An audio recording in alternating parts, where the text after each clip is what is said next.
నమస్తే, welcome to our channel. నేను మీ సిరి.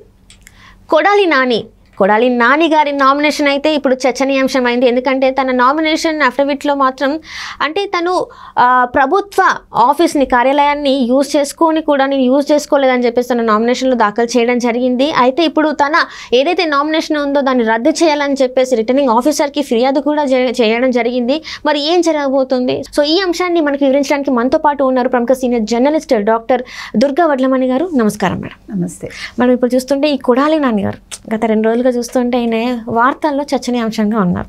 ఇంతకీ నా నామినేషన్లో తను చెప్పింది ఏంటంటే మున్సిపల్ ఆఫీస్ని తన గత 5 సంవత్సరాలుగా తను వాడుకొని దర్జాగా నేను వాడుకోలేదు అని చెప్పేసి నామినేషన్లో దాఖలు చేయడం జరిగింది. అండ్ ఇప్పుడు అది బయటపడిన తర్వాత మింగలేక కక్కలేని పొజిషన్లో ఉన్నారని చెప్పేసి మనకి వార్తలు వస్తున్నాయి. ఇంతకీ ఇప్పుడు ఏం జరగబోతుంది నెక్స్ట్? అసలు సిగ్గుండాలమ్మా, దీనికి ఏం మాట్లాడతాము? ఒక మినిస్టర్గా చేసి రోజు బూతుల మంత్రిగా పేరు తెచ్చుకుని తెల్లారు లేస్తే ప్రతిపక్షాలను తిట్టి, చంద్రబాబు నాయుడుని తిట్టి, చంద్రబాబు నాయుడు గారి భార్యను తిట్టి, ఆడవాళ్ళని తిట్టి, షర్మిలను తిట్టి, సునీతని తిట్టి, అసలు ఒక క్యారెక్టర్లెస్ వాళ్ళ గురించి మనం మాట్లాడుకోవాల్సి రావడం మన దౌర్భాగ్యం. కానీ తప్పదు కదా. ఇప్పుడు రాజకీయాలు అన్నాక కొన్ని మనం మాట్లాడాలి, ప్రజలకు తెలియాలి నిజాలు. అందుకోసం మాట్లాడుతున్నాం మనం. ఇప్పుడు కొడాలి నాని అన్న వ్యక్తి గురించి ప్రపంచం అంతా తెలుసు.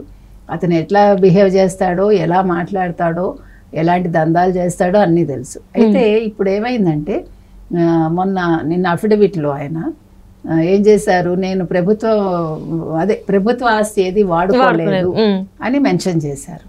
అయితే ప్రతిపక్షాలు వెళ్ళి ఆయన మున్సిపల్ కార్యాలయాన్ని వాడుకున్నాడు. అది వాడుకోవడమే కాకుండా, అంటే మున్సిపల్ భవనం ఒకటి ఉంది గుడివాడలో, అందులో ఒక అంతస్తు అద్దెకి తీసుకుని తన కార్యాలయం పెట్టుకున్నాడు, తన పార్టీ కార్యాలయం ఆఫీస్గా వాడుకున్నాడు. ఆయన వాడుకున్నదే కాకుండా దానికి రెంట్ చెల్లించాడో లేదో మనకు తెలియదు, కరెంటు బిల్లు చెల్లించాడో లేదో తెలియదు, నీటి బిల్లు చెల్లించాడో లేదో తెలియదు. సరే, అవన్నీ చెల్లించాడు, 3 వంతులు చెల్లించాడు. ఎందుకంటే నోటికి భయపడతారు కదా జనాలు, ఎందుకులే వీడితోటి ఈ బూతులు ఎవడు వింటాడు, దీనికంటే మనమే నోరు మూసుకుందామని అనుకుని ఉంటారు.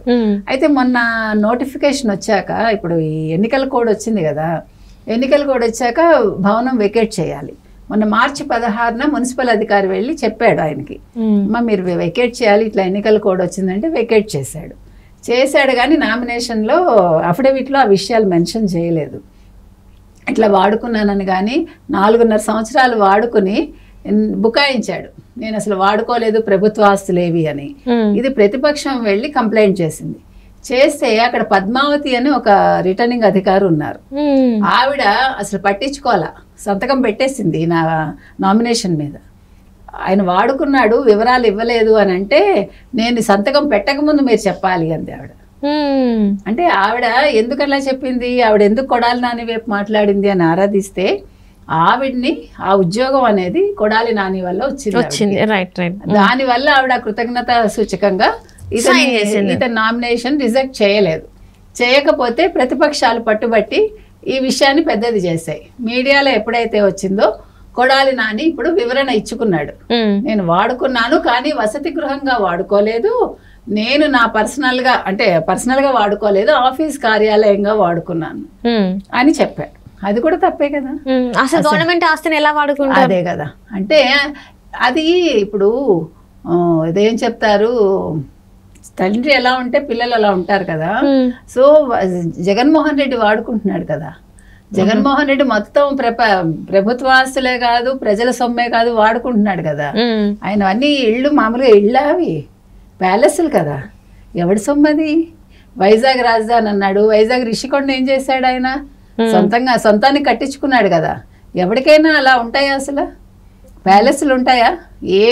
మన రాష్ట్రపతికే ఏముంటుంది అసలు? అంటే అంత హైయెస్ట్ పొజిషన్ కదా రాష్ట్రపతి అంటే. అలాంటి రాష్ట్రపతికి అటువంటి ఇల్లు ఉండదు. అలాంటిది మన జగన్మోహన్ రెడ్డి గారికి ఇటు హైదరాబాదు, అటు తాడేపల్లిలో, బెంగళూరు, ఇప్పుడు రిషికొండ. అసలు రిషికొండ అనేది అంటే చెప్పుకోవాలి, అవసరమైనప్పుడు మనం సందర్భం వచ్చినప్పుడు మాట్లాడుకోవాలి. అది ఆ సముద్రానికి ఒక అడ్డులాగా ఉంది. అది అంటే న్యాచురల్ కెలామిటీస్ వచ్చినప్పుడు అది ఆపుతుంది. మన సునామీలు చూసాం, మెద్రాసులో సునామీ వచ్చినప్పుడు ఊళ్ళు కొట్టుకుపోయాయి, మనుషులు అసలు లేరు, దిబ్బలైపోయాయి. సో ఇప్పుడు అది ఆయన పగలగొట్టడం వల్ల రేపు పొద్దున్న ఎటువంటి పరిణామాలు వస్తాయి, విపత్కర పరిస్థితులు వస్తాయి, ఆవిడకి పరిస్థితులు ఉండవు. అక్కడ అసలు ఏముండదు మీకు, డైరెక్ట్ ఊళ్ళు మునిగిపోతాయి, వైజాగ్ మునిగిపోతుంది. ఈయన చేసిన పనికి మరి పర్యావరణ శాఖ పట్టించుకోవాలి ఇలాంటివన్నీ. నేను ఎందుకు చెప్తున్నానంటే ఆస్తులు వాడేసుకోవటం కాదు, దానివల్ల ఎంత ప్రాణ నష్టం జరుగుతుంది, ఎటువంటి విపత్కర పరిస్థితులు ఎదురవుతాయి ఎవడైనా ఆలోచించాలి. అది పెద్ద విషయం. ఇది చిన్న విషయమైనా కూడా ఒక మంత్రి స్థాయిలో ఉండి ఒక ఎమ్మెల్యేగా ఉండి ప్రభుత్వ ఆస్తిని వాడుకోవడం అనేది సిగ్గుచేటు. ఇప్పుడు ఎదుటివాడికి మన నీతులు చెప్పే ముందు మనం ఏం చేస్తున్నాము అనేది మనం ఆలోచించుకోవాలి. అది అంటే ఇప్పుడు చూస్తున్నట్టయితే మేడం, కొడాలి నాని గారికి ఫస్ట్ నుంచి టికెట్ లేదన్నారు. ఫస్ట్లో చూస్తే ఈసారి ఇంకా టికెట్ ఉండదు ఈయనకి వైసీపీ నుంచి అని, సరే అని చెప్పేసి టికెట్ ఇచ్చారు. ఈ నామినేషన్ అయిపోయింది అనుకునేసరికి ఇప్పుడు ఇలాంటివి బయటకు వస్తున్నాయి. మరి వైసీపీ పరిస్థితి ఎలా ఉంటుంది, కీలక నేతల పరిస్థితి ఎలా ఉంది? వీళ్ళు తప్పులు చేసినా కూడా వాళ్ళ అఫిడవిట్లో వాళ్ళు దాన్ని దాచిపెట్టేస్తున్నారు. అండ్ జగన్మోహన్ రెడ్డి గారి అఫిడవిట్లో కూడా మనం చూసాం తన ఆస్తి విలువలు. అండ్ రూపాయి తీసుకున్న ఒక ముఖ్యమంత్రిగా మరి రూపాయి తీసుకుంటే ఈ 5 సంవత్సరాల్లో తన ఆస్తి విలువలు ఎట్లా పెరిగాయి? సో ప్రజలలో ఉన్న సందేహాలు ఇవే. అసలు వీళ్ళు ఎలా ఏం చేశారు, ఎక్కడి నుంచి ఇంత ఆస్తి ఇంత సొమ్ము వాళ్ళు కూడగట్టుకున్నారు ఏంటి అని చెప్పేసి. ఇప్పుడు మీరు అన్నారు కదా, ఈ సందేహం మనకే కాదు, వాళ్ళ సోషల్ మీడియా వాళ్ళు, అంటే ఆ సజ్జల భార్గవ రెడ్డి అరేంజ్ చేశాడు కదా వైజాగ్ లో social media Sabha, influencers the. అందులో ఒక ఆవిడ అడిగింది, ఈ ఇన్ఫ్లుయెన్సర్ ఒక ఆవిడ అడిగింది, నేను కూడా ఒక ఎంటర్ప్రెన్యూర్ని, మీరు కూడా ఎంటర్ప్రెన్యూర్గా ఉండి పాలిటిక్స్కి వచ్చారు, ఇన్ని సంవత్సరాల్లో మీరు ఒక ఎంటర్ప్రెన్యూర్గా మీరు how you earn this much money, దానికి మీరు ఎలా పరిశ్రమలు పెట్టారు, ఏం చేశారు, దానికి సమాధానం చెప్పండి అంటే ఆయన బిక్కమొహం వేశాడు. ఎగ్జాక్ట్లీ. ఆవిడ వదలకుండా 2-3 సార్లు అడిగితే ఆ భార్గవరెడ్డి, సజ్జల భార్గవరెడ్డి, అంటే అతనే సోషల్ మీడియా అంతా చూస్తాడు, ఆయన రామకృష్ణారెడ్డి, సజ్జల రామకృష్ణారెడ్డి కొడుకు. ఆయన నేను సమాధానం చెప్తాను మైకు తీసుకుని, మీరు గూగుల్లో సెర్చ్ చేయండి మీకు వివరంగా అన్ని దొరుకుతాయి అన్నాడు. ఆ సలహా నువ్వు ఇవ్వడం ఎందుకు, మాకు తెలీదా గూగుల్లో చూడాలో లేదో అని ఆవిడంది. నేను అనేది అంటే సమాధానం లేదు. ఇదే విషయం దావోస్ లో జరిగింది ఆయనకి. దావోస్ లో ఒక ఫారిన్ రిపోర్టరు ఇట్లాగే ఏదో ప్రశ్న వేస్తే చాలా లెంగ్తీ క్వశ్చన్ వేసింది ఆవిడ. He's unable to give the answer.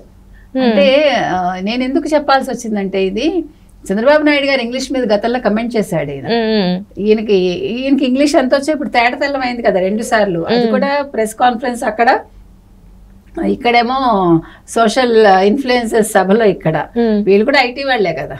So ఇది తెలుగే రాదు మన ముఖ్యమంత్రికి, ఆయన పాపం తెలుగు మాట్లాడడం రాదు, ఇంగ్లీష్ మీడియంలో చదువుకున్నారు కదా. అంటే నా ఘర్కా నా ఘాట్కా, అక్కడ తెలుగు అక్కడ ఇంగ్లీషు రాదు, ఇక్కడ తెలుగు రాదు, ప్లస్ ఆస్తులు మాత్రం సంపాదించుకోవడం వచ్చు. మీరు చెప్పినట్టుగా 780 కోట్లు మెన్షన్ చేశాడు. రూపాయి శాలరీ తీసుకునే వ్యక్తికి 780 కోట్లు ఎలా వచ్చింది, ఇదే ప్రజలు చర్చించుకుంటున్నారు. కాబట్టి ఇప్పుడు వీళ్ళ మొత్తం మంత్రివర్గంలో ఉన్న వాళ్ళందరూ మీరు చెప్పినట్టుగా కొడాలి నానికి సీట్ లేదన్నారు ఫస్ట్. గత్యంతరం లేని పరిస్థితుల్లో ఈయన ఇచ్చుకున్నాడు. అది కూడా ఎన్ని కోట్లు తీసుకుని ఇచ్చాడో మనకు తెలియదు. రోజాకి సీట్ లేదన్నారు, ఇచ్చారు. ఫస్ట్ కొత్త వాళ్ళందరినీ తీసుకున్నాడమ్మా, తర్వాత మళ్ళీ పాత వాళ్ళకి ఇచ్చాడు. అంటే కొత్త వాళ్ళ దగ్గర డబ్బు తీసుకుని ఇచ్చాడు, వాళ్ళు నెగ్గుతారో లేదో తెలియదు. ఇప్పుడు పాత వాళ్ళకి ఇచ్చాడు, వీళ్ళు నెగ్గరు. ఎలాగ వీళ్ళ క్యారెక్టర్ ముందు జనాలు గుర్తించి ఓటు వేయరు. సో చూద్దాం ఏం జరుగుతుంది. అది మీరు అన్నట్టు ఇప్పుడు నగరి గురించి కూడా మాట్లాడుకుంటాం మేడం. రోజా గారికి పరిస్థితి కూడా అంతే ఉంది. ఈసారి అక్కడ నుంచి కూడా తను కూడా ఈసారి తను ఓడిపోయే అవకాశాలు ఎక్కువ ఉన్నాయని చెప్పేసి కూడా వార్తలు వస్తున్నాయి. సరే ఈసారి మరి రోజా గారి చాప్టర్ క్లోజ్ అయినట్టేనా? మరి అవ్వాలి అంతే, జనాలు తరుగుతున్నారు. Right, let us hope.